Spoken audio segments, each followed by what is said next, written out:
ఎరా పండక్కెళ్ళి 3 రోజులు ఉండొచ్చావుగా ఏం పెట్టింది మీ అత్త?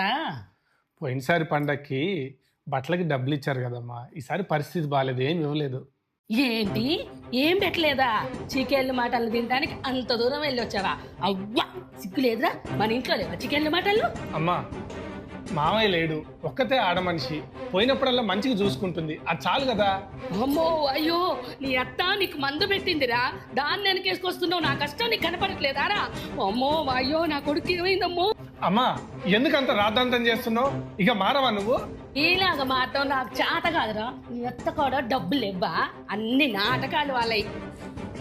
నువ్వు ఎప్పటికీ మారవమ్మా, నేను పోతున్నా. పోరా పో, నీ అత్త నీ పిల్లమే కావాలరా. నేను సస్తే గాని ఈ కొంప బాగుపడుతుంది. పో పోరా పో.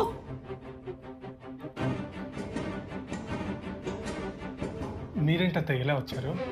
అదే బాబు, పనికెళ్ళి వచ్చేవరకు లేట్ అయింది. ఇగో మీకోసం ఉంగరం చేయించాను. నేను వచ్చేసరికి మీరు వచ్చేసారు బాబు.